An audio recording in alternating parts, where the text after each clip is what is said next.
Okay, so we'll get those approved, and if you could forward those to me, I'll get those signed. I want to welcome Julie George. Julie from Adams County. Thank you for attending the Pfizer committee meeting and providing a intergovernmental update to the committee. So we'll let you start, and welcome. Great. Thank you. I'm really happy to be here. This is kind of like a little bit of a homecoming. I worked in Hannah's role many moons ago, back when Chief Oates was doing his first tour. So it's fun to be back, and thank you for asking me to give an update on just what's going on at Adams County. And I think I do have slides to share that Julie sent me, but it does not look like I have those abilities.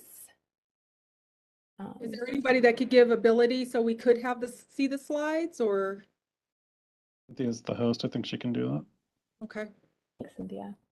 Councilmember Marcano, I know you're pretty good at the instructions on that. So. And I could go ahead and get started because, you know, the slides I think were mostly to keep me on track, but also if you just wanted something to refer back to later. Okay. But there's, I can still talk. So the first thing that I thought I would mention, and you may be already aware of, the county did hire a new county manager. His name is Noel Bernal. He started on August 8th.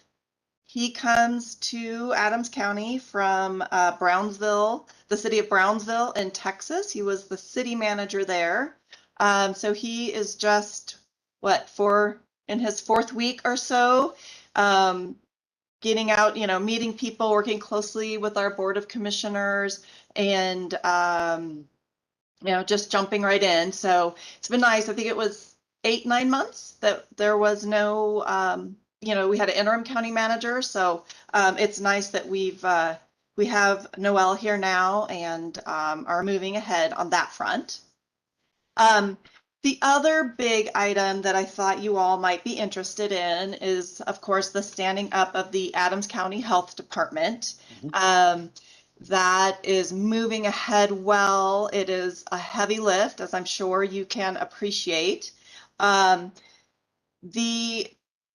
Adams County Health Department will become effective January 1st. So we, you know, are working closely with Tri-County to transition positions, hire some key staff.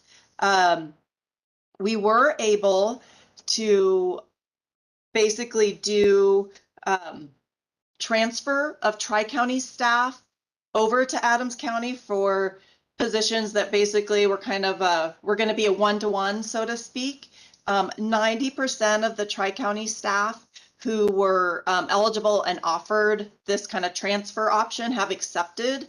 So that's been really exciting because, as you can imagine, trying to do interviews for all of these jobs would have been, you know, a really hard lift to accomplish. When these are already folks who are working in the county doing these jobs. And there was criteria set up around that. And so when you guys get the slides, I did put the criteria that was in there in case you were interested. But that's been huge and that's been exciting. The other big piece that's been exciting is that the Board of Health was appointed August 16th. Actually, this afternoon, we should hear who the board appoints to be the director of the Adams County Public Health Department. So that will be another huge step. There's 5 members to the Board of Health. It's Dr. Dee Gilliam, Brett Kyling, Jeremiah Lindeman, Dr. Sheila Mankey, and Dr. Lisa Winkler.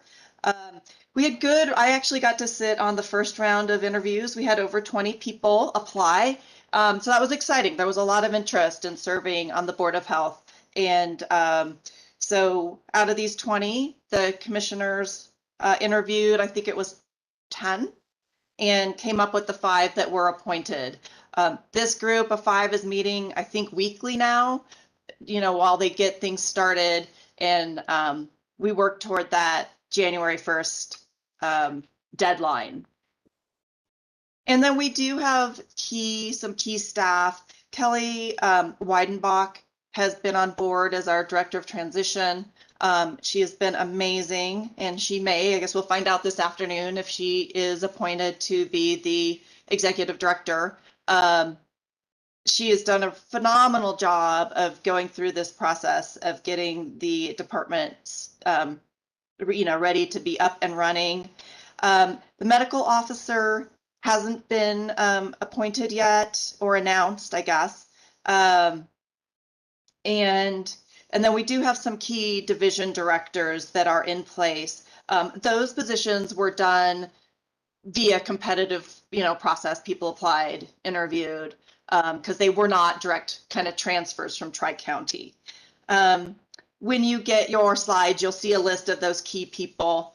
And if you need to contact anybody, please just use me as a resource, and I can get you in contact with them. And I do think Dr. Kelly, as we call her, and my colleague Monica Bulig, who has been hired on the policy and community outreach side, I do believe they're working with Roberto to get in front of the entire council at a study session at some point soon, because I do imagine you all are getting questions about where is this process, how will our services not be interrupted? And that's really the key point.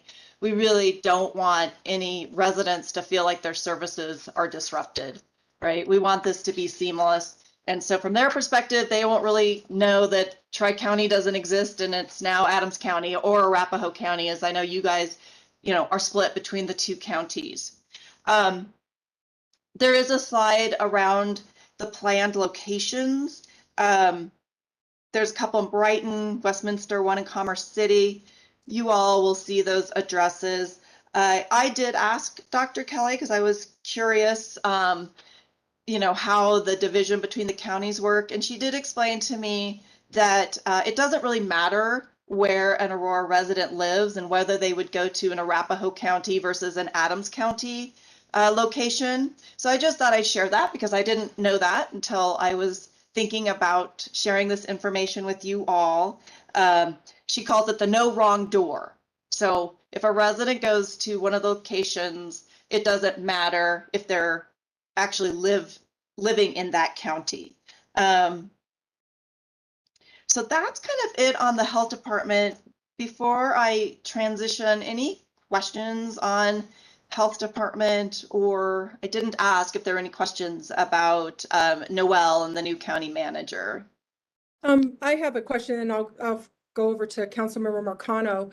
And I know that you're establishing the board, so that's, you haven't really gotten everything kind of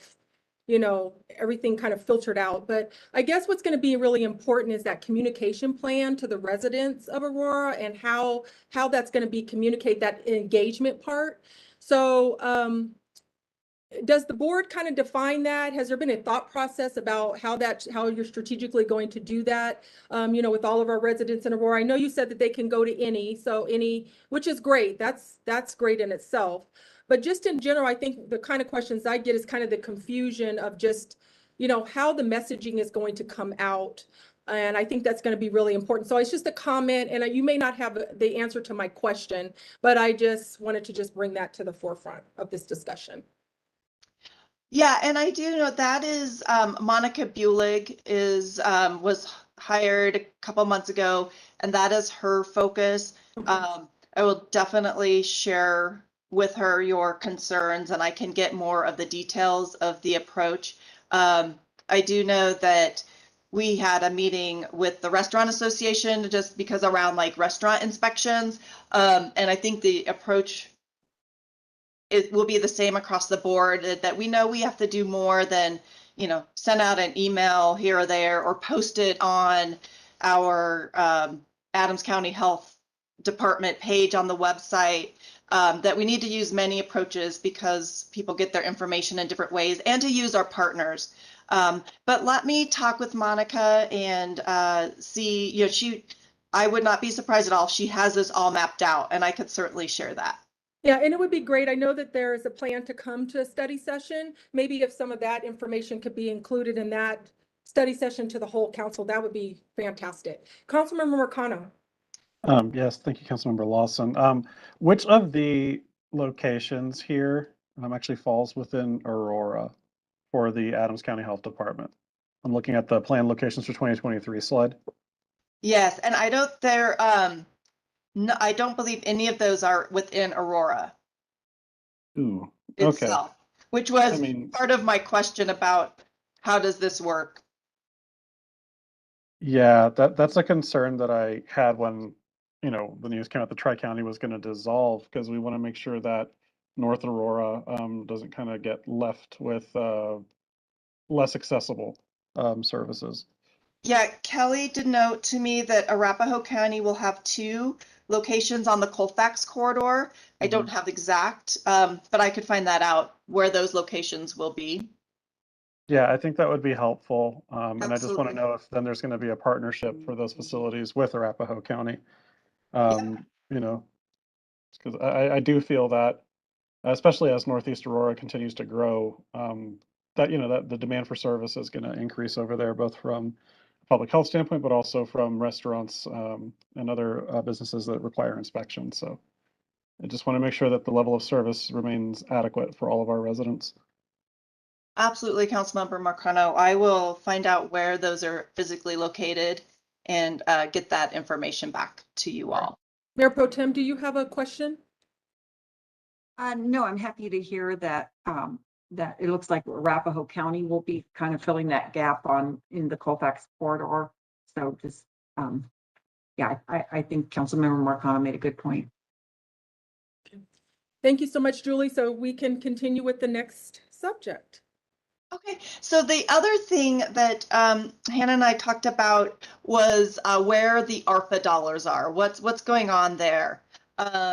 So as you may know, the first tranche of the Arpa dollars, we went through a quite intense grant process and have awarded grants to, I don't actually know the number, but we awarded a lot of grants to community partners. Those dollars, will be completely honest, were slow getting out the door, but they are out the door now. Some have received their checks. Others will receive their checks soon. For the second tranche of ARPA dollars, the commissioners are still fine-tuning that approach. We are not going to repeat kind of the big, everybody apply for a grant process. Feel like that was a good approach on round 1 when it was just, COVID had been so intense and we really needed to get dollars out in a variety of places. For this round 2, the commissioners have decided the focus is within building capacity in public health, mental and behavioral health, and housing. And in October, November, the plan by which those dollars will be distributed out into the community will be determined.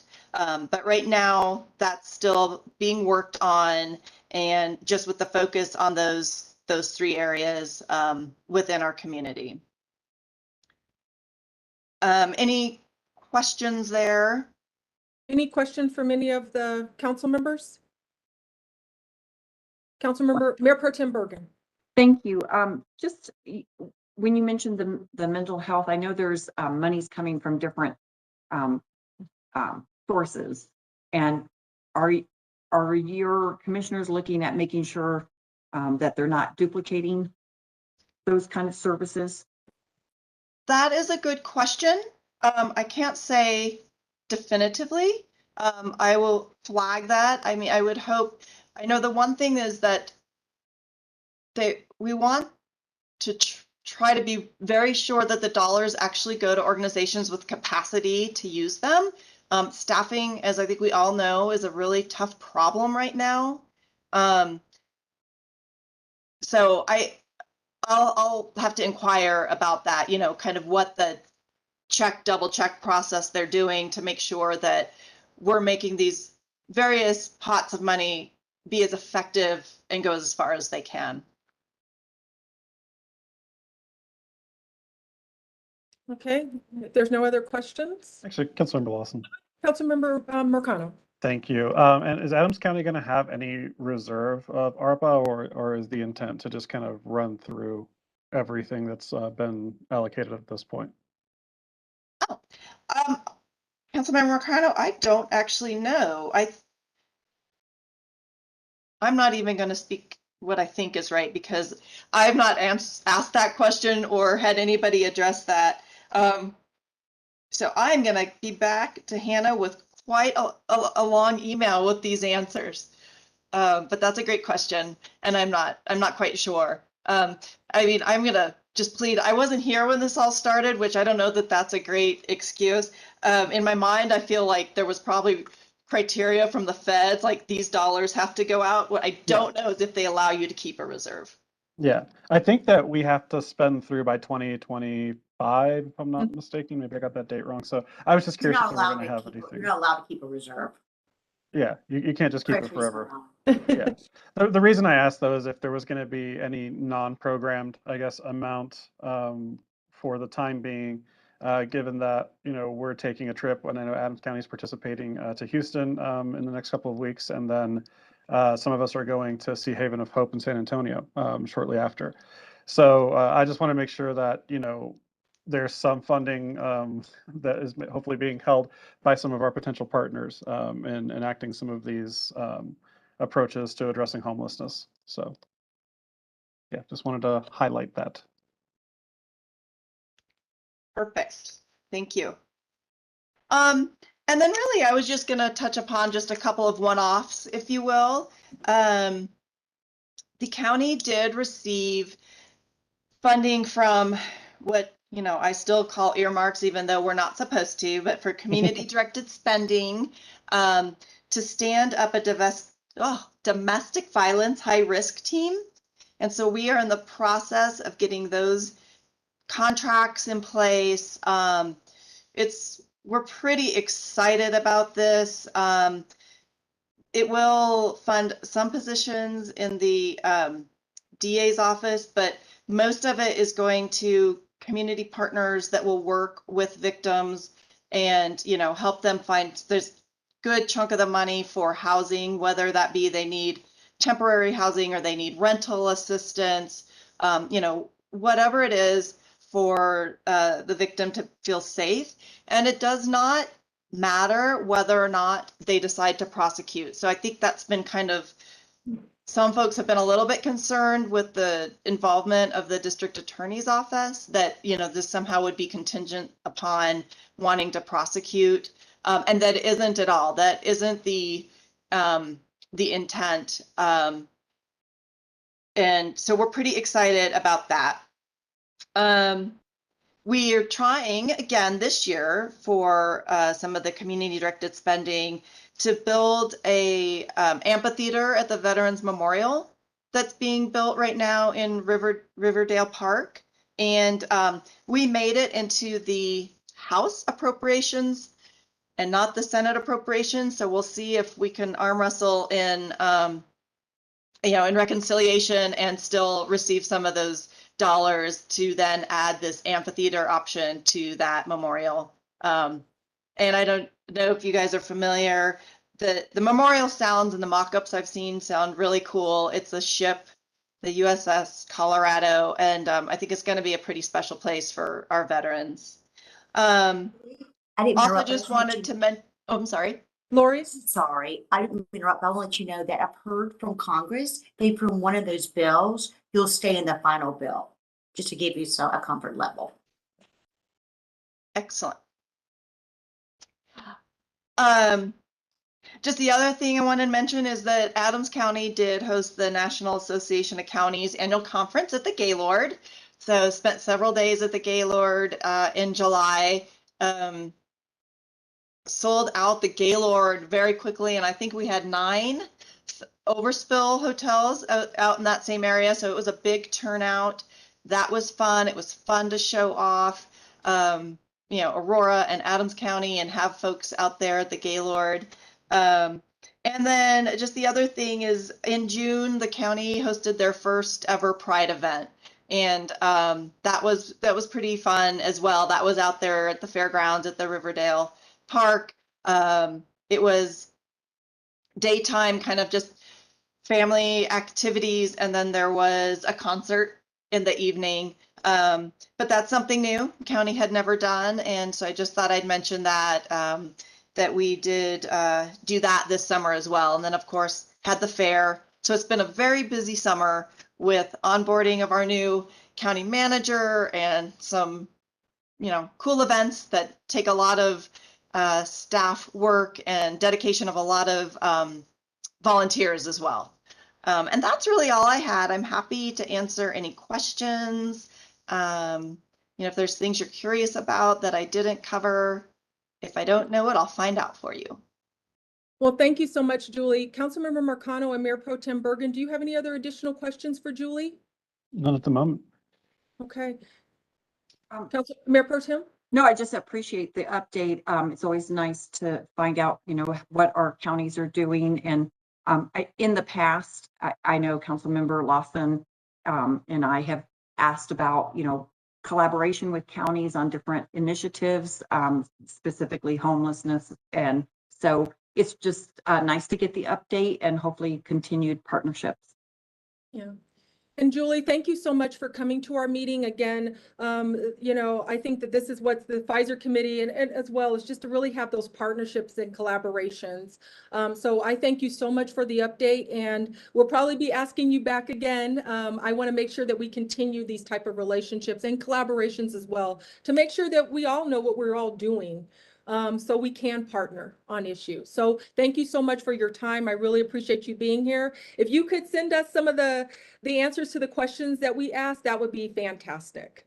I will absolutely do that. Happy to come back anytime. And like I said, feel free to shoot me an email, work through Hannah to get, in touch with me. And it's my pleasure to spend some time with you. Okay, thank you. Have a wonderful rest of the week. Thank you. Bye. Okay, so we have library taxation. Mayor Pro Tem Bergen will be presenting. Thank you. So this basically is an issue about the library district taxation issue that came about from one of our commercial developers. And so they had asked why they were being double taxed basically in city limits with the library, and then also within the Rangeview Library District and Arapahoe. Theirs was specifically Rangeview.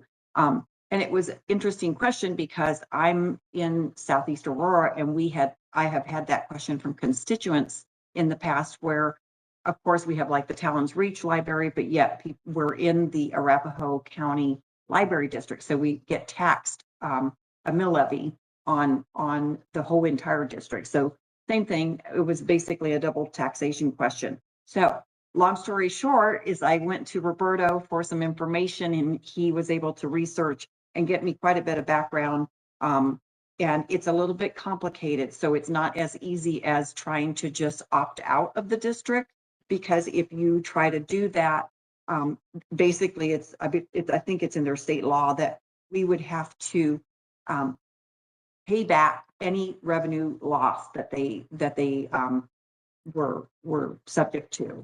So because of that complex issue and not seeing that would be approved, we went to option B, and that's what I'm just proposing here, is that we support a letter for Majestic Commercial to opt out of the district, but it would just be a letter on behalf of the city for Majestic to make that request.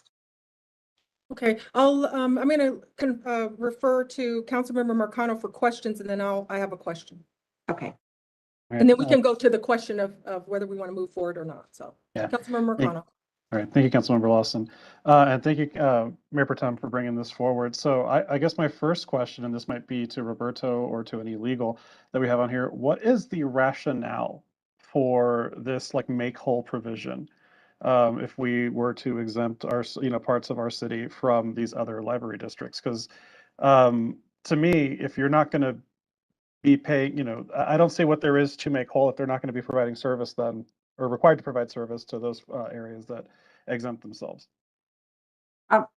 do you mean you're questioning why Majestic would request that? Oh, no. I'm saying, So- with the issue that we're trying to get around, Oh. I just think it's strange that it's set up so that if you try to remove yourself in the event of Yes. double taxation, right, that you basically get penalized for doing so when you Yeah. already have service from the city in this case, right?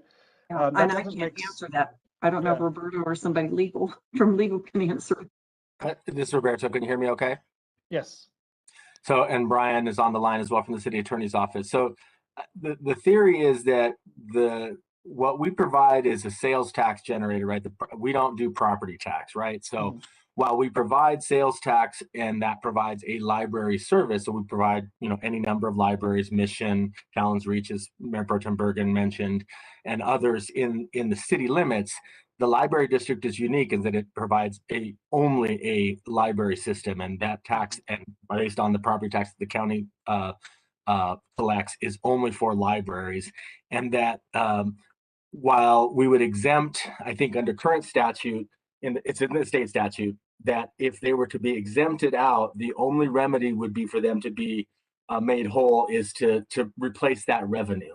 And the theory being that while the cities has libraries, they don't have a dedicated revenue stream for that library service.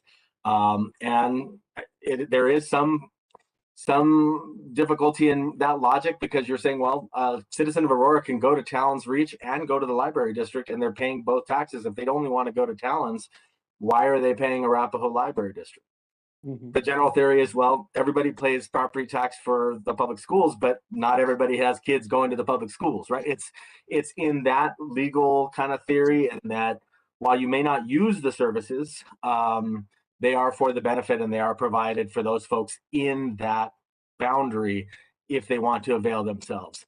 And the difference is kind of what the special districts will tell you is they're apples and oranges, right? You are a city that generates sales tax and provides a whole number of services, but not direct library services. We are a district, and they will tell you we were usually a district before those places were built in. That boundary, they came in after we were a district. So those property owners should have known that we had a district assessment, a tax assessment on that property. But yeah, it is a difficult issue, in that it does appear for constituents, and I'm very sympathetic that it is a double taxation. But what they will say is apples and oranges. We're a library district, you're a city, you provide different services, a variety of services. But to that point, fire protection has ways to exempt their folks. But for whatever reason, the libraries have been very successful in keeping that provision in the state statutes protected. And the only remedy is for you to enter into an IGA to backfill the revenue if you exempt properties out of the district. Okay. You know what I It's a want to long-winded say answer, is- but it's complicated. I don't know if Brian has any insight to But this real as well. quick, Okay, real wait, quick, I'm wait, gonna wait, interject wait, because you wait. said the only remedy, and whenever anybody says that to me, I just think the only remedy is more cowbell. Okay, Brian, I'm sorry, Mayor Pro Tem. So Brian, did you want to speak on this as well, or? I think Roberto did a great job of summarizing that. Everything he said was absolutely correct. Okay. Councilmember Marcano, did you want to continue with your questions? Yes, ma'am. Thank you. And I just want to say that I support, our libraries, both the cities and Arapahoe counties. I've used both.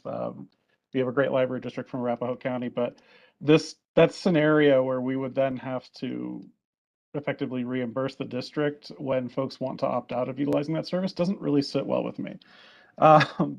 So I'm wondering, this is a statutory issue, so I'm wondering, have we ever tried to work with the Aurora delegation to see if that statute could be amended?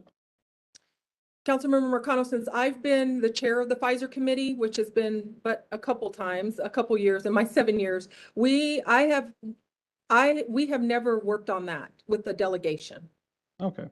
So I'll add just because I'm old, I'll date myself. Councilmember Broom, if folks can remember Councilmember Broom from your predecessor, Mayor Pro Tem Bergen, down in your area on the very same issue on Talons Reach and his constituents, and we made a run at it prior to you joining the council, CM Lawson, and I'll let Peggy opine if she'd like to, but let's just say that the Library Association and the districts and Special Districts Association at the state are fairly influential and very difficult to change the statute based on a lot of the arguments that I described to you, Councilmember Kano, about, you know, the district being there prior to a lot of these folks, the service they provide, and the general theory that, you know, while we may not avail ourselves of all the amenities that we get taxed on, we kind of do that just because we are property owners and we're part of counties, and so services are shared. So like the school district example, a lot of folks don't have kids in schools, but they pay that as part of the property tax. It's just part of the deal. And so we did make a run at it, but that was almost 8-9 years ago, I think. And we had a very difficult time, didn't get a lot of headway. We certainly can make an effort again, but I would defer to Peggy and her team on what that would look like. Yeah, and just on that, Roberto, the library district lobby, they're very powerful. I mean, they have a lot of. Don't mess with librarians. Yeah, no kidding. No Believe kidding. me, they do. So Peggy, did you want to opine on that and respond? No, I'm just having a flashback of late fees at the library, 10-cent late fees, and how rough they are. No, I think Roberto is exactly right. That effort occurred before we were on board as well, so we weren't a part of it, but it's so convoluted and confusing that I think that adds to the difficulty. It's certainly something we should continue to discuss. When Roberto referenced that we met with the special districts on it, it was super helpful to hear their input, but it almost at some level got more convoluted. So I think we'd have to dig in a little deeper to see if there's a solution if you guys do want to pursue it. Yeah, I guess just one last thing on this. I do see the argument that the district has a dedicated revenue stream for the specific purpose, whereas I know as the city, we've cut library services in the past during hard times. So this does still provide that service to folks. So I do see that benefit. So I guess let me think about it a little more before I make an ask. But yeah, I can definitely see why it's a complicated matter as well. So thank you for that. And I would just add that part of what makes them so adamantly opposed to this is it's kind of you open that door, right? So if you provide in statute a provision that allows folks to be exempted, they can't just make it for Aurora, right? You can't just carve out the city. If we do that, then you're going to have a lot of property owners across many library districts, which are, you know, common across the state, trying to go, and then you really put them in a difficult place in terms of their revenue stream. And that's where they become they're kind of hard line in the sand on this one. And that's why it's been very difficult to make any headway. But we certainly can explore what it would look like and kind of the language. It would be a fairly simple statutory change in terms of the language. It's not that complicated. It's just a big policy The shift. political will. Yeah. If I can make a suggestion, if Mayor you're Pro going to Tem, pursue and then that- I have a couple questions, Mayor Pro Tem. I'm not trying to cut you off, but I do have a question. No, but it's go my ahead. proposal, so I wanted to make a suggestion, but No, go ahead. Can I just ask a quick question to legal on this? Just my question is this: I know that this is requiring a letter of support, and if this happens and Majestic is able to opt out or be exempt, we would be responsible. But is there something, and I know because in here it says the city to fulfill the funding. Would Majestic, could they come into an agreement with the city to maybe fund that or you know, I guess fulfill the obligation with the city instead of us paying it, maybe having that relation, or is that just statutory that can't happen because it says here the city is required to do the funding? no, that's if the city is exempt. That's if the city is, we're not asking to be exempt. So No. I'm just asking if Majestic, if right, Majestic, but they don't have, we're not paying for Majestic. To answer your question. Okay, what I was asking, okay, I guess I'm not really being clear with my question. If Majestic is asking for the support, you know, for the city to just send the letter of support to get them exempt. I'm just saying if they were able successfully to be exempt, with the city, based on the statute, says that we would be required to fulfill the funding. So my question is, if that happened, I know we're considering the letter of support. Could Majestic enter into an agreement with the city of Aurora instead of us being, you know, held accountable for the funding? Could they supplement the funding I for the don't think exemption. but we're not held accountable for it. Not for Majestic. We're not the ones entering the IGA with the library district. We're just asking letter of support to exempt Majestic. They're the ones. So there's nothing with the city. There would be a loss from the Majestic property taxes, but we're not responsible. Okay, so I guess I'm a little confused with I know that we're not doing this second one with that's only if we enter, can someone just tell me from legal, if the only way that can occur, that we would be responsible is if we entered into an IGA, correct? Because maybe I'm just trying to convolute this a little bit. Yes, Councilmember, this is Brian Rulo with Okay. the State Attorney's Office, Okay. and you are correct. So the way the statute reads, and there's actually a Supreme Court decision on this as well, Right. that it would require the city and the library district to enter into an IGA. Okay, so it only would be if we had an IGA, but this letter of support just for Majestic, that wouldn't have anything to do, if they were able to be exempted, like for whatever reason, we wouldn't still, because we're just sending the letter of support. Right. Understanding that letter of support wouldn't be committing the city to provide Anything, okay, any financial backing. That is correct.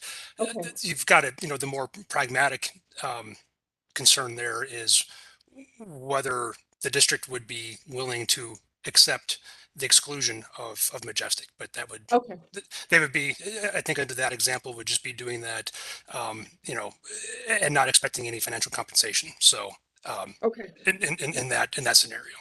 Okay, sorry for all the complications. I think I got the IGA mixed up with the, what was going on with the letter. Mayor Pro Tem Bergen. Thank you.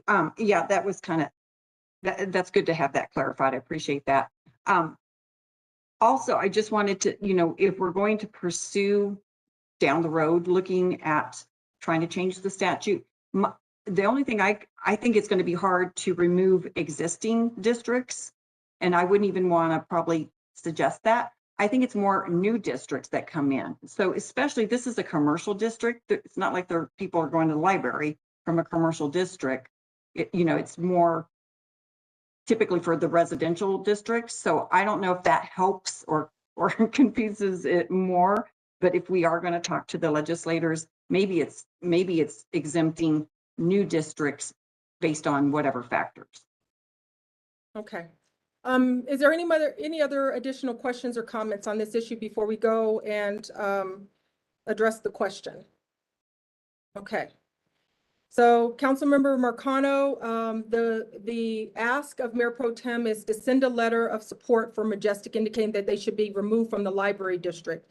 Do you support that, to move that forward? It would have to go to a full council for study session. I'm struggling a little bit because of the aforementioned fact that this is a dedicated revenue stream for that. They do depend on property taxes. Well, how about the support of it moving to the council for further discussion? And Yeah, maybe you can think about it a little bit more. Exactly. No, so I was going to say I'm fine with it moving forward. I'm just personally struggling on this one. Okay. I will support the letter of support, and of course to move it to council for further discussion at a study session, and then we can move from there. Okay. Thank you so much, Mayor Pro Tem, for attending and presenting as well. Thank you. May I be excused from the rest of the meeting? You're excused. Have a great day. Thank you. Bye. Hi, Lori. We're here for the federal legislative update and our priorities. Are you presenting or is Hannah? I want to start off on the ledge update, and Hannah's going to do the federal priorities, and then I'm going to help assist her on those in case you have any questions. Sounds good. Okay. Congress is in recess. They've been in recess for the past 2 or 3 weeks. They're coming back next Tuesday. They'll be in for about 2 or 3 weeks. Then they're going to recess again for the midterm elections. Then they'll come back after around Thanksgiving and be in until they get all their work done until December. So a lot of time out to campaign. It's still looking like the House will be under Republican control by a few members. And the Senate side is looking that the Democrats will retain control over the body. When they're in September, they are just going to get a couple of things probably done. The National Defense Authorization Act, which must pass every year, and the Water Resources Development Act, which is a policy and funding legislation for the Army Corps of Engineers. And there are a couple provisions we are watching for Aurora Water in that bill. In the meantime, they're going to work on finalizing the appropriation bills for FY23. And as you'll recall, we have 2 earmarks pending in that bill, one for the Martin Luther King Library, and then the other from a water service line for Aurora Water. They are going to do a continuing resolution before they leave because the fiscal year ends on September 30th. The CR is going to last until November 11th or November 12th. Then they'll probably have to do another CR after that. And that'll be to the early December. And then they'll spend like they always do. They're going to rush the month of December to finalize the final appropriation bills. And there are 12 of those. So we're hearing from both the Congressman Crow's office and the Senator's office that even though our earmarks is only in the House bill, it will stay in the final omnibus bill. Basing on what's happened this past year, it's going to take probably 3 to 4 months for Hannah and Roberto to work with the federal agencies to get our earmark money. And we're still in the process of getting our current earmark money right now. And Ohana is working with HUD and Congressman Crow's office. So hopefully we'll see that very soon. And as a reminder, that's where the outdoor spaces program that we got in last year's appropriations bill. I think I briefed you on this last month, but just in case, before Congress recess, they passed the Inflation Reduction Act, otherwise known as IRA, which I think is the most ridiculous acronym you could have for such a big bill. I sent a summary to Hannah. The bill is 2,000 pages. So our summary, we try to be very concise, is 41 pages. However, I am doing a smaller summary that touches on climate and renewable energy, which I know is very important to y'all. And then another one that cross-reference what was in the bipartisan infrastructure bill and then what is included in the IRA bill that local governments can directly apply for. There are a couple for transportation. One is reconnecting communities, making sure you're working on streets and bike paths and transit around affordable housing. And I think that could be a great grant for y'all to apply for. And DOT will be required to work with HUD. And then there are also a couple, there's money for drought, which I know Aurora Water is closely following with the current issues with Lake Powell and Lake Mead. I think that is all I have right now because Congress has been in recess and haven't done anything over the past month. But we'll know more next week when they return on September 6th. And Councilmember Morcano, do you have any questions regarding Lori's general update, federal update? No, not at this time. Okay. And Lori, I know you'll be here on the week of the 5th. So we'll be looking forward to seeing next week. Yeah, it's been a long time since I've seen you, Councilmember Lawson, and I'm so excited to meet you, Councilmember Morcano, finally in person. I feel like it's been many years. I've been seeing you on Zoom, so I'm very excited to meet you. Likewise. Okay, Hannah, let's go ahead and look at these federal priorities. And I'll let you start and then we can go from there. I definitely have some comments on the state. For sure. So, Great. But let's go with this one first. Sure. So just an overall note about the priorities. These are definitely a draft. This is what I've heard from departments so far, and this is an opportunity to get feedback from you both today, then when Lori and I meet with you next week. And then we will go to full council as well for feedback. So this is a first draft attempt.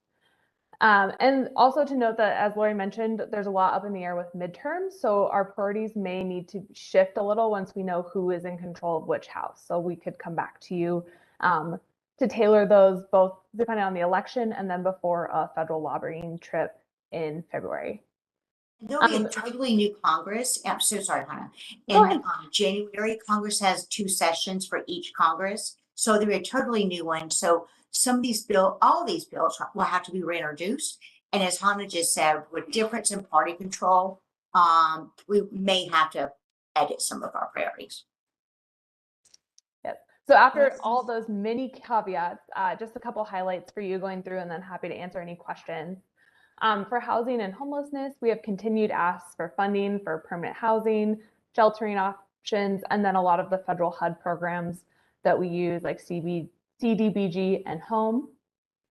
Moving on to public safety, wanted to highlight that Senator Bennett introduced a smart policing bill earlier this summer.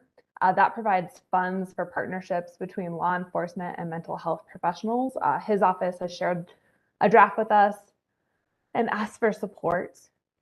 We have a lot of asks under infrastructure investment, including many repeat asks from Aurora Water on streamlining permits, support for healthy forests, and exempting liabilities for PFAS.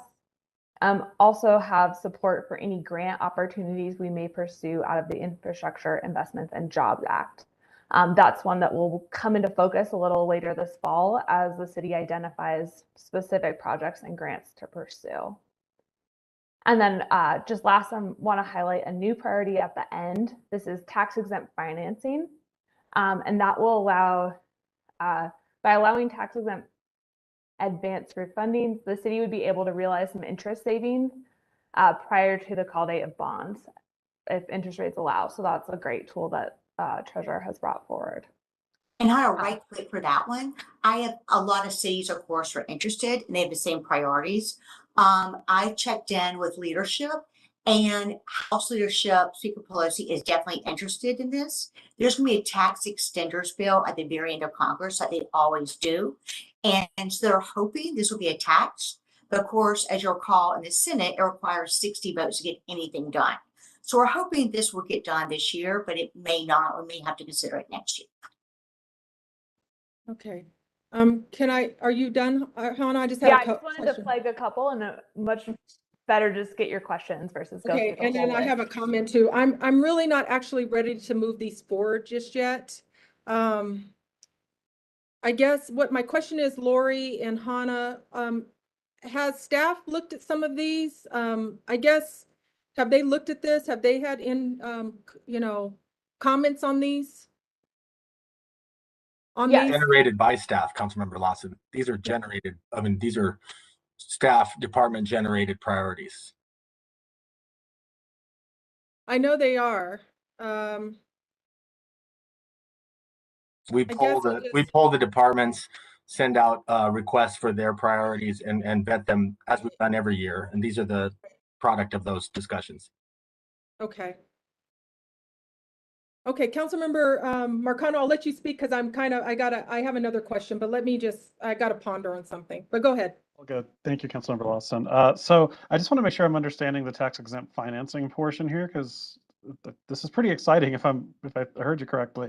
So we're now able to prepay bonds, or maybe going forward anyway, without any interest penalties, basically. Is that what I'm hearing?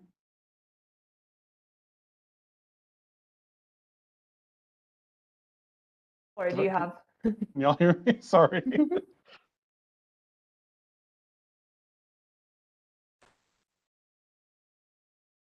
Sorry, let me catch up with you. Not to admit, I'm not a tax specialist. I was a liberal arts major. Sorry. So what I'm going to do, council member, I'm going to send this summary that this House leadership put together to give you a better idea. Okay.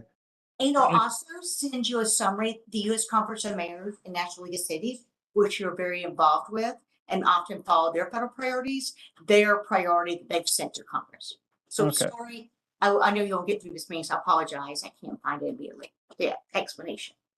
That's okay. Because if I'm understanding this correctly, that's actually really big, because I think y'all have probably heard me harp a lot about the amount of interest that we end up paying on everything that we issue.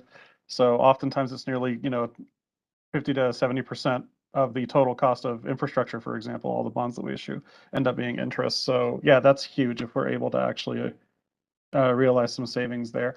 And then I did want to ask about the broadband infrastructure package as well. This is something that I've been really excited about, but my understanding was that a city like Aurora, given that we have some existing infrastructure here, we might not be able to necessarily benefit as much from it. But when I was looking at the summary, it seems like that's not necessarily true. So would we be able to actually apply for and potentially win a substantive amount that we can actually help build out our cities, public infrastructure basically, and then allow residents to piggyback on that either through Wi-Fi hotspots or potentially even expanding that into residential areas in the future? I know there's a lot of other cities Yes. throughout the country that have embarked on municipal broadband, and it's a huge game changer for the local economy and for absolutely. quality of life for residents. So. And really the first time there's federal funding available. This was part of the bipartisan infrastructure bill.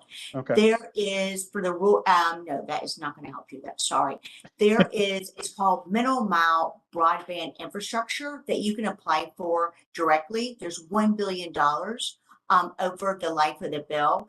And this is encouraging, expanding and existing that middle mile infrastructure to reduce the cost of connecting your underserved neighborhoods. And what y'all, I think this is very applicable to the MLK library. That's one of the purposes you did that project. So I thought that could be yeah, it was a very connection. I'm sure you're going to have a lot of uses of that. And I connected with Hannah on when the notice of funding opportunities or NOFOs are available. The other programs are through the state. So we need to find out the right state agency. And I think, Council Member, you identified that a few months ago. But we need to start coordinating with the state agencies on these.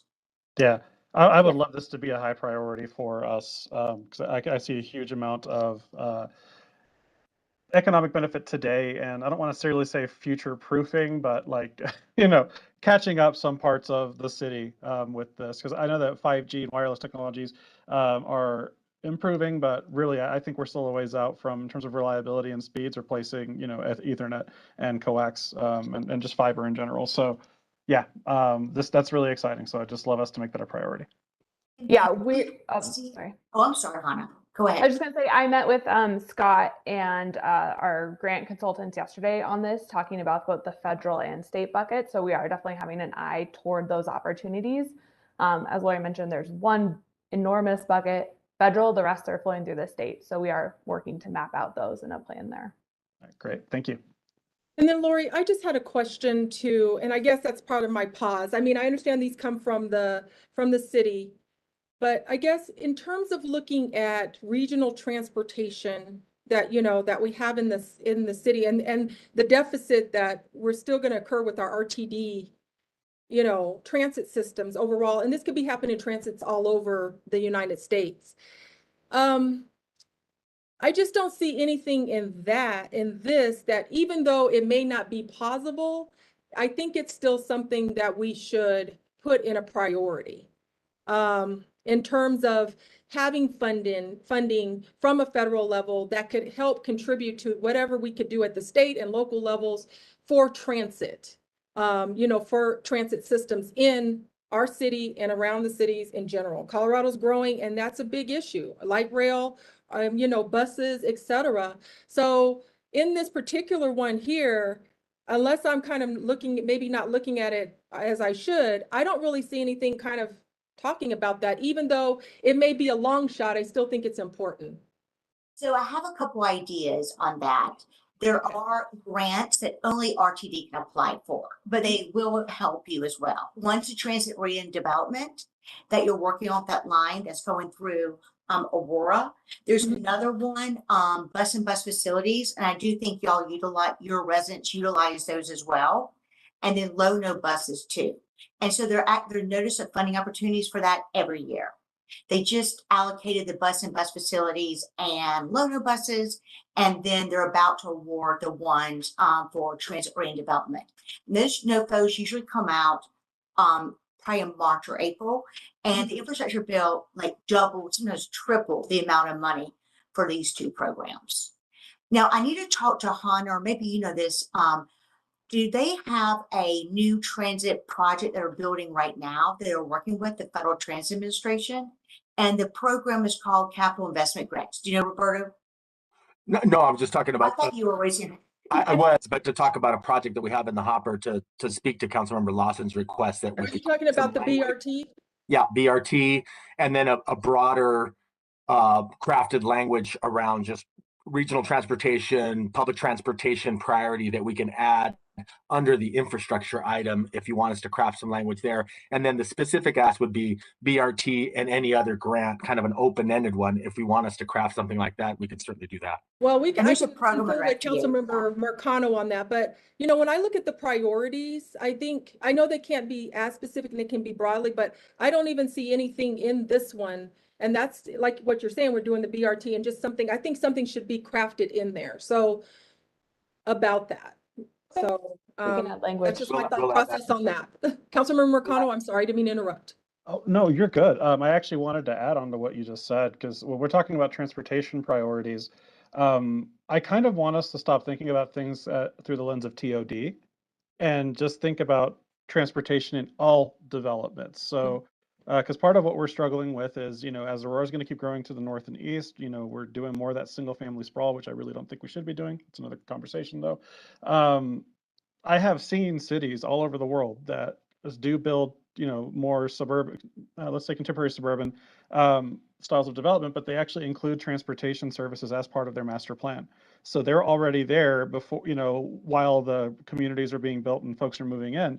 So that becomes something that is easy to utilize because it's not an afterthought, which is how I think RTD has been operating.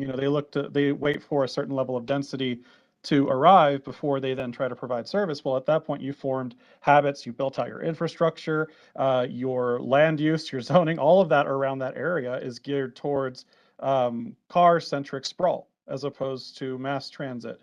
So it makes it very difficult to effectively serve. So I would love to see some kind of shift in our language here for our state priorities to kind of encourage the legislature and maybe even some of our peer jurisdictions to start thinking about things that way, because that's going to be one of the biggest issues that we face as a region and as a state as we continue to grow. So the TOD program benefit is, for example, as you're building the BRT now, it only can be for projects that are in construction or design with FTA. And so FTA literally comes and visits Aurora and RTD and sits down with you and they go, how can we be assistance? And I have a city who's working on it now. They found it really helpful to actually meet with residents who may be uncomfortable with that transit project. And then to meet with small businesses, because sometimes they have to be relocated, right? And to actually give them assistance, we'll help you relocate. Or here is what we're doing. And you could get money from other other federal agencies. And we're taking away a lane, but this is how we're going to help you out. Right. So it's more like technical assistance with you versus construction. Yeah. That makes sense. I also heard the comment on the state priorities, and we can definitely shift some language down there to be looking at that regional approach that you mentioned, Councilmember. Yeah. That would be great. Thank you. So, Councilmember Marcano, I don't know, do you have any other questions on these federal priorities? And then we can make a decision if you want to move these forward. I'm not ready to move these forward until a couple language things have been changed. So that's my thought. Okay. Go ahead. I'm pretty comfortable with how these are currently stated, but I understand you want to touch some things up, so I'm happy to. I guess could we take care of that at our next meeting then? Hannah, what is there? I know that we wanted to present these to council, but again, I don't want to approve this draft because of some of the comments that we've made. I would like those to maybe be included in here for a final review and then forward over to council. That makes sense to me. We also need to get input from other council members, so happy to make some adjustments before moving these forward. Okay, so Councilmember Marcano, we're in agreement to pause this Sure. to maybe get some further clarification language on some of these topics, and then we can bring that forward back and then go from there. Are you good with that? I'm good with that. Okay. All right. Thank you. Thank you so much, Lori. It's great to see you. Have a great weekend. Forward to seeing you next Wednesday. Oh, next Wednesday. Okay. Bye. Okay, Lana, let's go with the state. Sure. Councilmember Lawson, would you like an update from Peggy and Tatsi generally first before we dive Yes. in to the language? Okay. We'll start with the general update first. Perfect. Happy to start off. I think like Lori, I'll start with a little bit of a political update. It's been very active on the political front the last couple weeks, as you would expect in an election year with less than 70 days left. Senator Kevin Priola switched parties from Republican to Democrat. So that has put the burden on Republicans to now pick up 4 Senate seats to take the majority. And really, the party was very focused on the Republicans to try to take the Senate as kind of their big to-do this November. So that becomes more challenging for them after Senator Priola's party change. There has been a intention to file a recall. They've got to collect over 18,000 signatures to recall Senator Priola or to get it on the ballot. That'll likely happen after the election. So, you know, things could be going on and be a little up in the air for a while if the elections come out close. Peggy, can I ask a question real quick on that? You bet. So since he switched his affiliation, if he got recalled, that would go to a vacancy committee then, wouldn't it? Correct. It would go to a vacancy committee. And the other interesting piece is the Secretary of State has said the recall election would occur in his new district, which leans 4 points to the Republicans. So what they would do if he got recalled and didn't resign, if he resigned, it would go to a vacancy committee. If he got recalled, there would potentially be another Democrat on the ticket and or I gotcha. another Republican. So this thing could go on and on forever. I mean, it's like Yeah. a political soap opera. It's really very is. interesting. Yep. So anyway, that's kind of the interesting what's happening at the state legislature. Everybody's very focused on their campaigns right now. We have started to have legislative meetings with our delegation. You know, they have not completely developed their legislative priorities and agenda for next session. Some I don't think have even started thinking about some of them. But we wanted to make sure they met Hannah and understood some of the things that we were working on at the city and would be interested in next session. Certainly, we expect some of the same bills to come back that we saw last session. And some deeper dives into some issues. Affordable housing, as you know, has been a huge issue for us. I did talk to Senator Gonzalez, who is very involved in that issue. She really wants to look at transparency and accountability next session. You know, she put the legislature put so much money into affordable housing and had such a crunched timeline with those federal funds that I think she wants to make sure that this money is getting spent appropriately and getting spent in a thoughtful manner. So it sounds like she's going to kind of suggest taking a step back and really looking at those allocations of dollars. Representative Hooten, who has kind of taken up the banner on some of the mobile home legislation, is not coming back next session. So we'll see who moves forward with some of those mobile home and manufactured housing issues that have been so big in the last 3 years that we've been involved in. And then on the Metro Districts issue, we had legislation last year from Representative Weissman. It was gutted in the House and then killed in the Senate.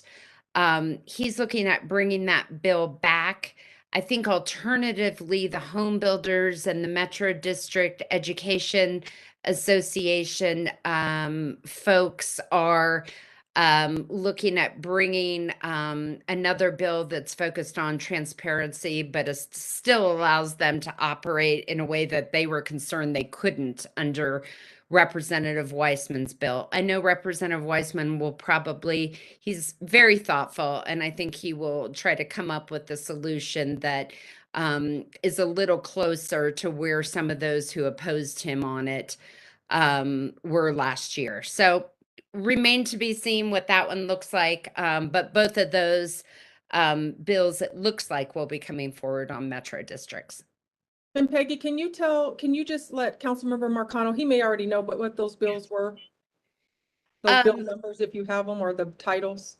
Sure. The Metro District bill that Representative Weissman brought, I don't have the bill number right in front of me right now, but I can certainly send it.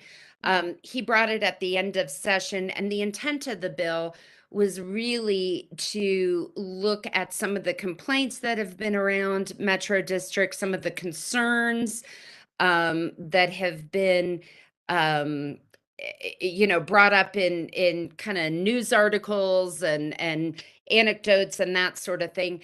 I think from the Metro District perspective and the home builder perspective, the bill went too far. So that's where I think that, he's going to, I think, look at trying to find that sweet spot where he can scale back a little bit on the bill and yet still find something worthwhile to pass. Thank you. And I can, while Tatsi's talking, I'll throw that up in the chat. I'll look it up. Yeah, I just wanted to know, Councilmember Marcano might know a little bit about it, but he wasn't in, the session. So I just wanted to just kind of give him just a broad overview of what that bill was. So. Sure, absolutely. I forget those bill numbers the day after session. It's like I wipe them clean on my brain. I think the one that, I think the one that we're referring to is HB 22-1363. Yeah, and I did talk to Rep. Weissman about it. I was supportive of his efforts there. So. Okay. Yeah.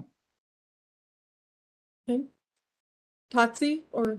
Yes. So, hi, everybody. I hope you're having a good day so far. I wanted to just bring up a couple things about our meetings with legislators that we've been having. Have brought up some topics that we've discussed also with the team from CML. And one of those would be modernization of the court system. And we met with Representative Weissman to discuss this bill, and this came up, and Councilmember Lawson, you and he had a fabulous discussion. He came up with a lot of really good ideas, and CML is supportive of our efforts on this, including the fact that Representative Weissman believes they should take the lead on legislation. And CML, Megan McKillop over there, suggested that Councilmember Lawson make a proposal to CML so that we can get this rolling. As far as the task force goes, they're supportive of that. They think it gives it more teeth, as Representative Weissman said last week. It would give it more teeth and put a deadline on action. Making the judicial department come in and discuss with us. And CML also likes the idea of smaller municipalities having the option of subscribing to some sort of IT upgrade rather than being forced or mandated to pay for it all themselves.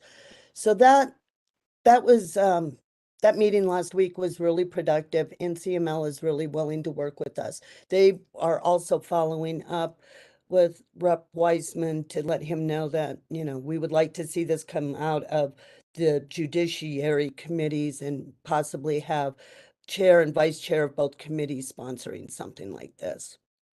Okay. And I haven't had my CML meeting and I haven't developed the proposal, but just to kind of give a little bit of context, the last year I had presented this based on working with Judge Day, presenting this, and the overall consensus was that we do need this type of modernization system. Because especially in our bigger jurisdictions. So CML did support the bigger proposal. However, it's financial. The fiscal note would be too large. So I think it's important to kind of keep this conversation going. So it was suggested by Judge Day that we formulate a task force. And so that's what this would be, is basically a task force that would address this issue and everything that would come in the future, and just making sure that this conversation continues and see if there can be things done incrementally, possibly within the state legislature in future terms. So that's a little bit of context of where I fit in on this. And I've been bringing it up to all of the meetings I've had with all of our representatives as I've been doing these meetings in the past 2 weeks or 3 weeks. So Councilmember Mercado, just kind of give you a little context on that. I see that Doug Wilson, Doug, do you have a comment on that or a suggestion or just? Paper. We have got to get away from paper over Right, here. right. I mean, it just kills us. And it's not, I mean, our office, the city attorney's office, the court, we have no ability to do electronic, pretty much anything.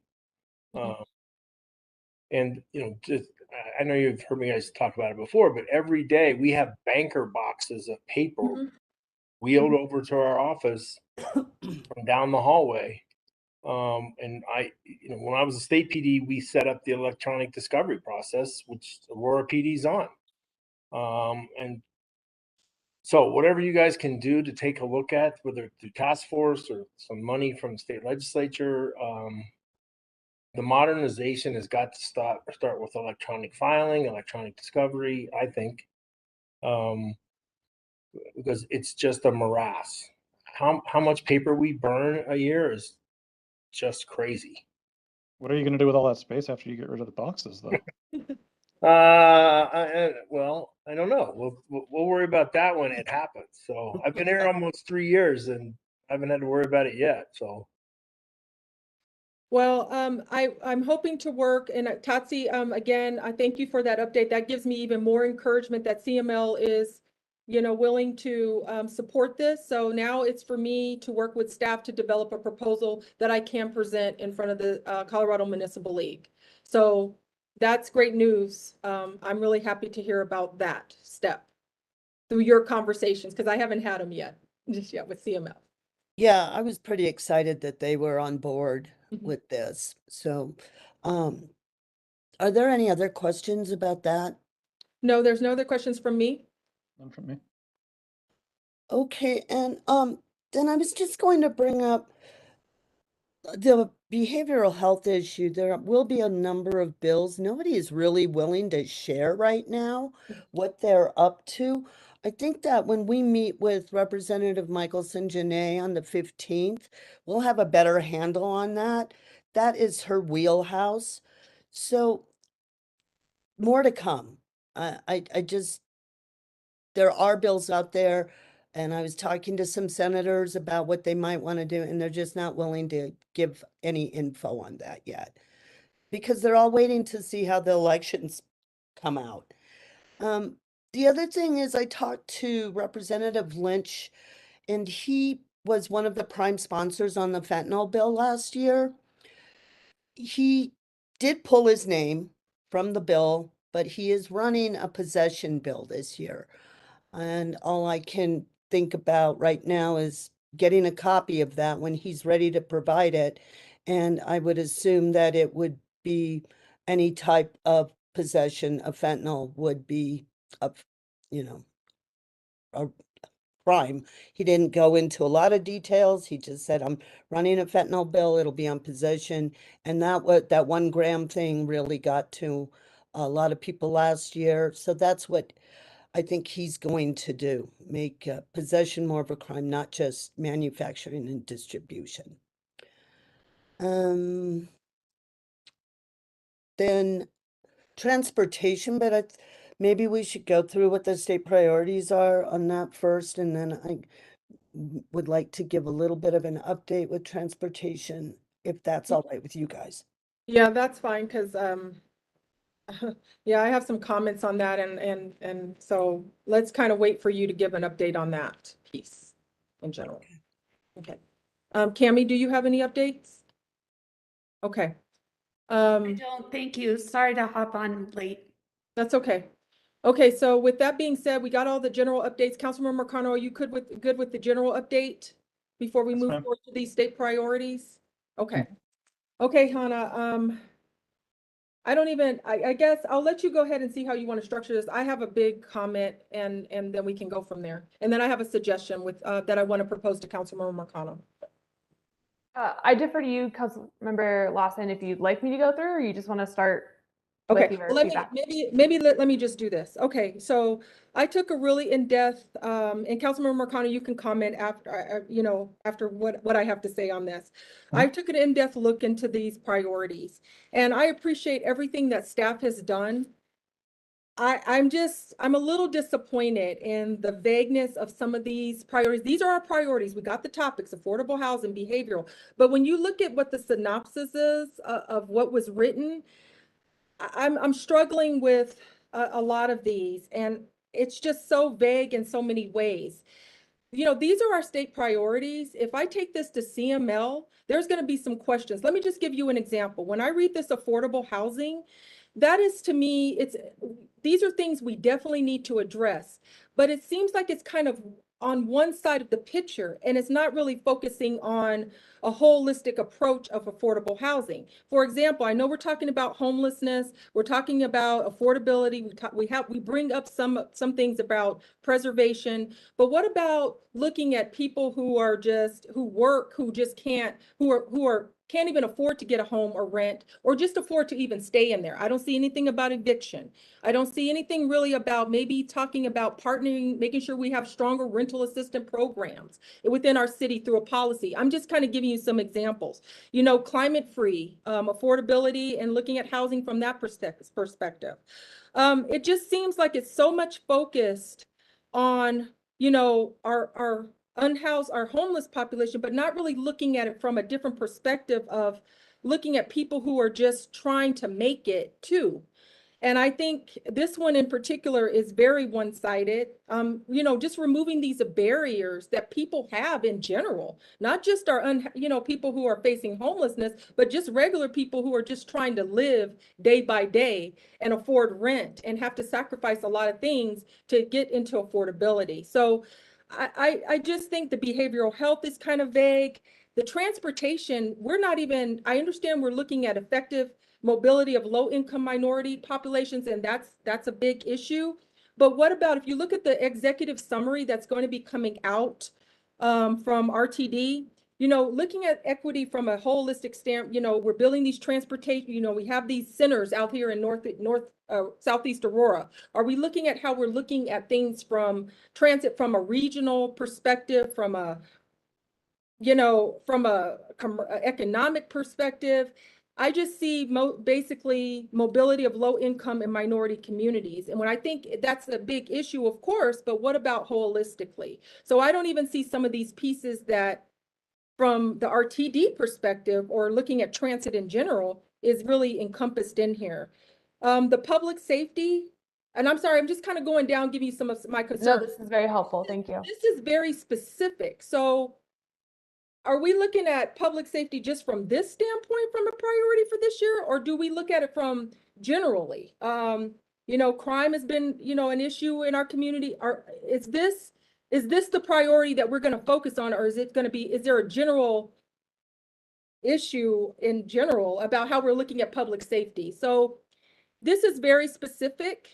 And I think it should be a little bit more rounded in terms of, yeah, we can have a specific thing here because this is an issue, but what about generally? Crime, how it's impacting neighborhoods, you know, the economic, I don't know how that would look, but that's not even fleshed out. And that's just what I have just on those three. I just think that I'm just a little disappointed that this is more vague.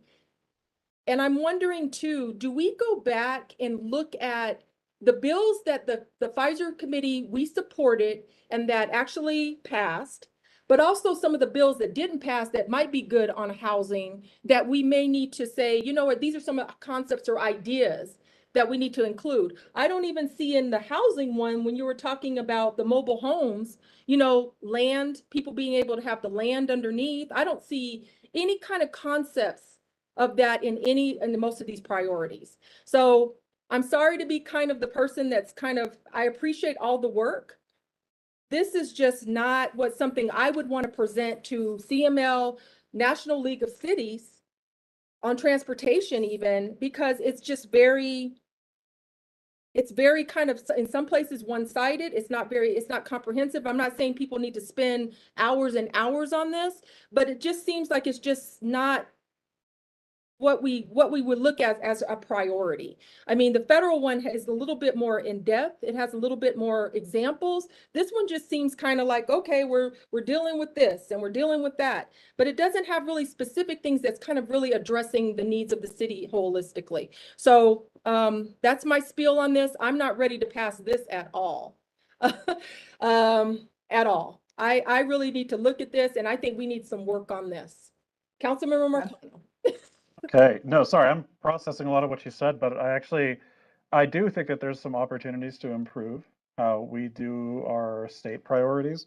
And just throwing this out there, I know that we have an annual meeting with our state delegation from Aurora, but I'm wondering if, similar to how with our federal update here, where we have specific bills, like some of the sponsors and some of the takeaways, like if we could get to that level of detail, I think that might be helpful. And obviously bring in our local delegation in kind of helping craft the priorities there. I will say, just to touch on some of the examples you brought up, Councilmember Lawson, on evictions. For example, Aurora is the eviction capital of Colorado.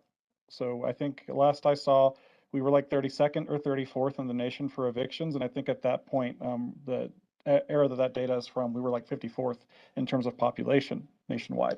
So we've disproportionately, we have a disproportionate amount of evictions here, and I'm actually working on a ordinance to kind of emulate the no eviction without representation efforts that we've seen out of Boulder and now Denver. If you're looking at specific asks that we could add to this, I know that there are some of the incoming elected officials out of Boulder and Denver support repealing the prohibition on rent control. And I'm sure you probably heard from a lot of, Aurorans that they're having their rents increase tremendously. So that's something that we could put as a priority in here to kind of try to check some of that. With mobile home park land, completely in agreement with you. I'm hearing from folks out of Ward 2, where we have a lot of our remaining parks who are, basically they're getting quit notices to move, and then some of their neighbors are getting, huge lot rent increases. And that was something that the state legislature tried to tackle last year, or in the last session rather, but the governor basically threatened to veto the bill if it was left in there. So that might be something that us making that a priority in Aurora could help, change his tune a little bit, given we're the third largest city. So I'm with you on those issues. So I would like to see some more specificity, but I guess before I categorically reject what we're looking at here, I kind of want to understand better what process we go through to craft these priorities. I know that we do bring this to council after we have effectively this rundown here. But what opportunities do you all think we have? One, what is your current process to generate these? And two, what opportunities do you see to improve the process with which we create these priorities before they even necessarily get brought to Pfizer or council? Thank you both for that feedback. That's very helpful. I think I have a long list of notes on specifics to add and to flesh these out. So I hear that. The process was there's a few pieces so far, and then this is another part of that process. So we've gone to departments, solicit any suggestions they have on specific issues, and that form does get really specific in like what language changes would you need to do your city work, and then also just big bucket priorities. This year we did get a lot of the big issues back versus very specific feedback on bills, so that helped shape some of this as well. It is built off of last year's priorities, so then we like cross-reference new things into last year's.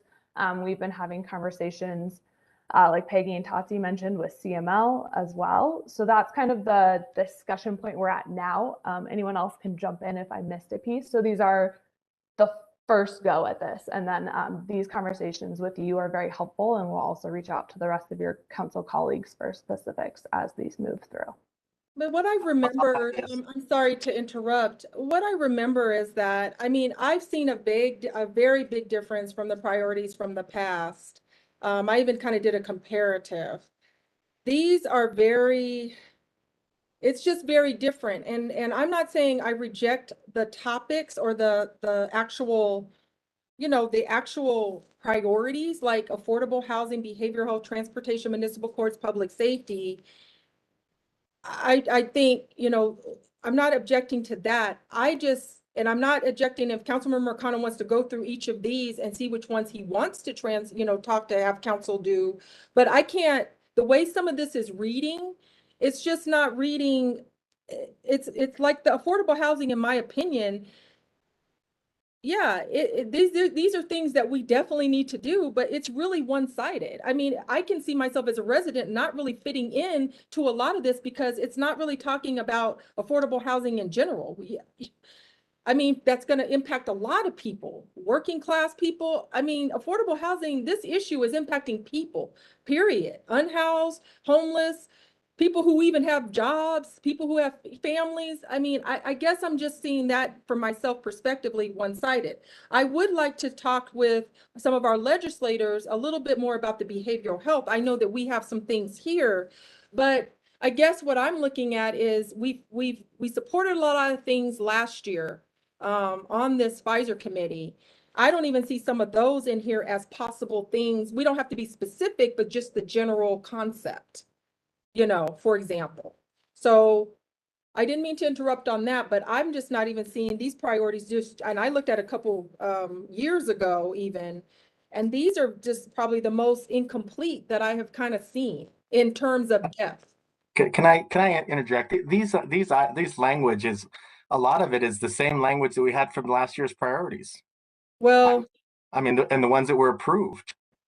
And so we're happy to change them and edit it and get your feedback, and we'll get more specificity. But a lot of this language, and I will just say with the state side, we have struggled, admittedly, because I think on the federal, we have some very specific asks. There's legislation, there's things that we want to move forward, grant applications.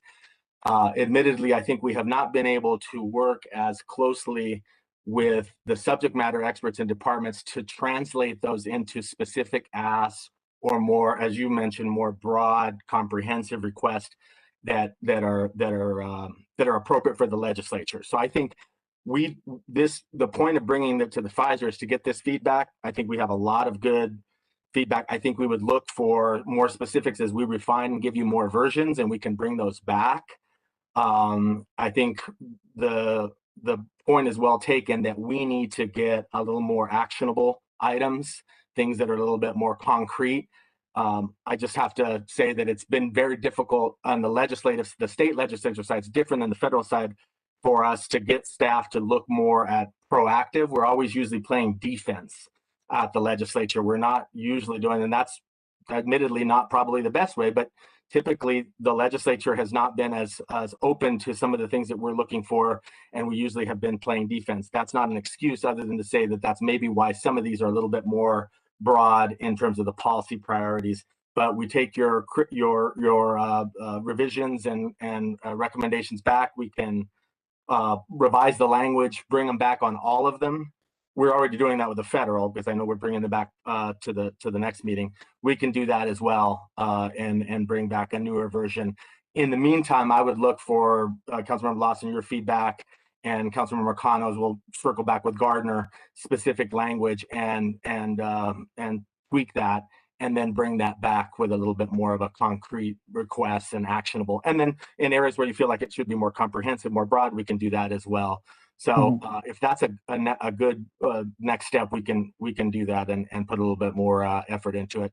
I just want to make sure that I qualified it, and that the staff is really more in subject matter. We haven't been able to really get them to look at the specific asks that they would want out of the legislature, and that's on me and Hannah to make sure we get that done.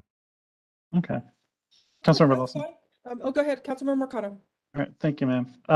And Roberto, I do appreciate your rundown there on kind of like the existing dynamics, especially with the, with our delegation to the legislature. But well, I just want to say, like, I personally have a really good relationship with our state delegation, and if you need any help in navigating some of that and bringing folks in, I'm happy to do what I can to make that happen.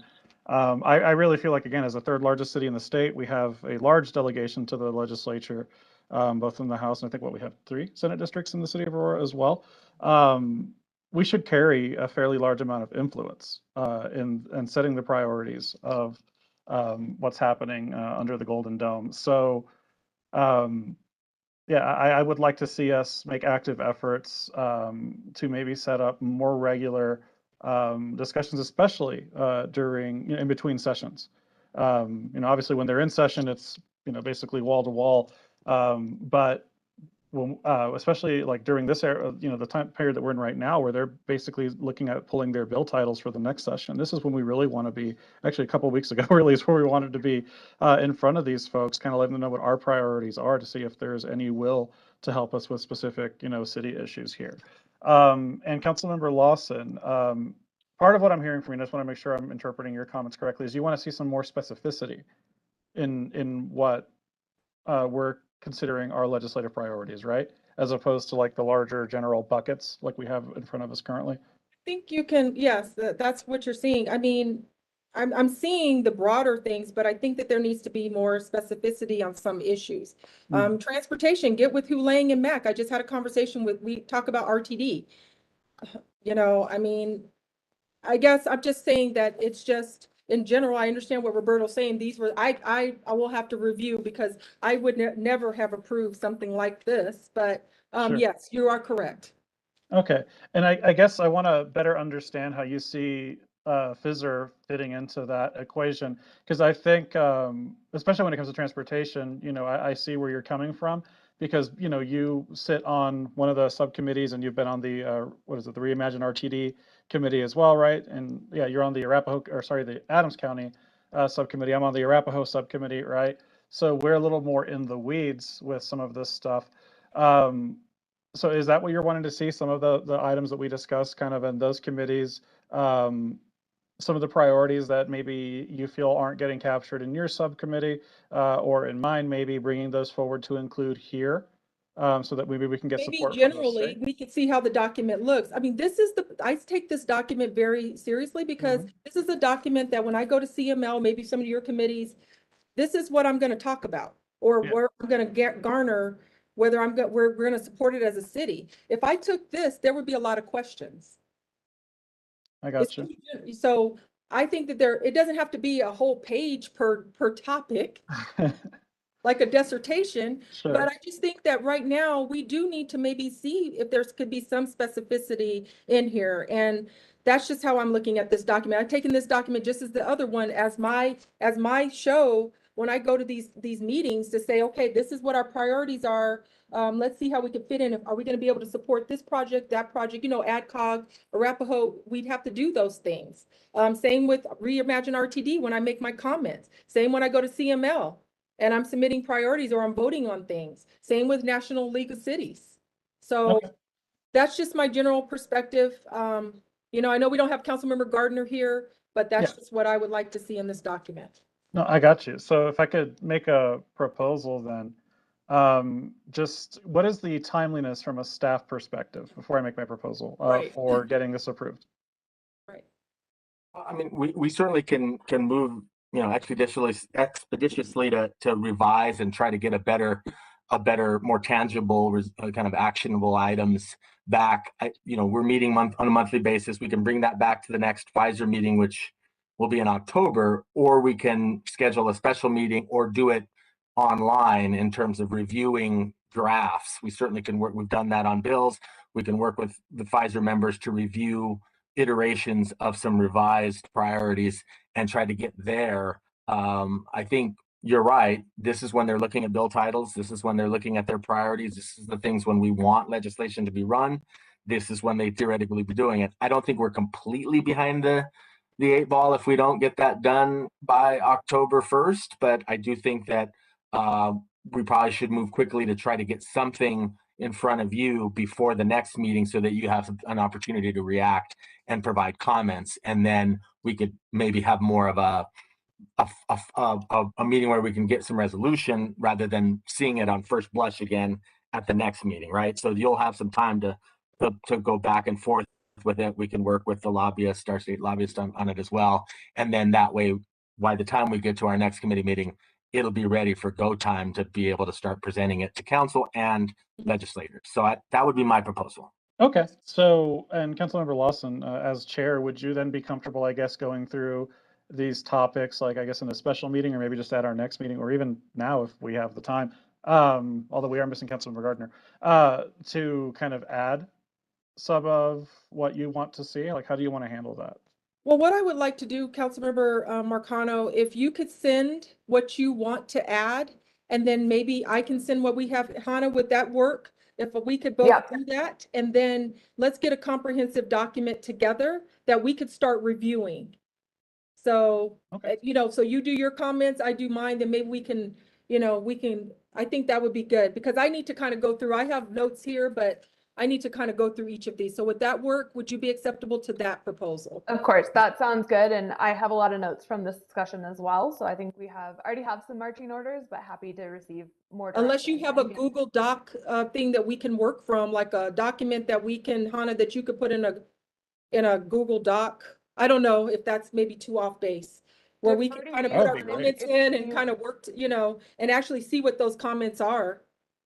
Yeah, if shared that's how you'd like to document? do it, that would be easiest for all of us, I think, to collaborate. So I'm happy. Yeah, to- with the working document, because then we can actually see it in real time and as we're putting in comments. Councilmember Marcano, is that a good idea, or do you think we should do it a different way? I think having a living document like a Google Doc would probably make it easy for us to just put stuff up there, Yeah. make comments, and then we can have a formal discussion at our next policy committee meeting. Okay. As long as that's not burdensome for staff, I think that's Yeah, great. was that gonna be, I don't want to give any extra thing. Would that be too cumbersome, or would that be okay for us to do? I think that sounds great. Thank you. Okay, Councilmember Marcano, we usually do pretty good with these meetings. I'm sorry, this is a long one, so. It's important stuff. It's all good. Yeah, do you have anything else on the 2023 state and federal legislative priorities? I think since we're going to be marking up a live document, I'll just hold my comments for that. Okay, okay. All All right. right, I appreciate that. Is there Yes, any ma'am. other comments from anyone else about the discussion on the 2023 state and federal legislative priorities? Okay. All right. Veteran Service Officer position, IGA, Hannah. All right, so this should look familiar to you. Council approved it just earlier this year. The City of Aurora has an existing intergovernmental agreement with Adams and Arapahoe County to create a Veteran Service Officer position. So this was just renewed in February of this year, earlier this year, but expires at the end of the calendar year. So this is coming back around for approval again. It's very similar. The largest change is changing the terms to 3 years with a 2-year option for a 2-year renewal, so that we're not starting this process every 6 months again. So how it works is Adams and Arapahoe split the salary 50-50. Aurora is responsible for office supplies and those logistical expenses. I've checked with Arapahoe just last week on the costs. Right now, the position is replacing ink 2 times a year for $40 and is due for a new computer in 2024. So those are the costs associated with this. It's a steep price. Okay, Councilmember Marcano, do you have any questions before? No, I think this is a great program and I strongly support renewing this. Okay, I support it as well. And do you wish we'll move it towards the study session for? Yes, I'll get it forward. Okay. Great, thank you so much. Thank you so much, Hannah. Okay, water, Kathy, or I see Greg Baker. Yes, hi, Councilmember Lawson. Kathy couldn't join us today, so I'll be highlighting it. So you already talked about our federal priorities in there, so I won't respond to that. There's only one other thing we need to bring to your attention. There'll be a letter coming, hopefully tomorrow, but if not, early next week. Hannah will be distributing that. We're working with Colorado Springs Utilities on. We're made aware of a of a request by the Biden administration under the Antiquities Act to designate the Camp Hale area in Eagle County, which is on Eagle River, as a national monument. And as you know, we have water rights up in that area, Homestake Reservoir, which is upstream, as well as water rights we've been trying to develop in the area, which might impact the Camp Hale area.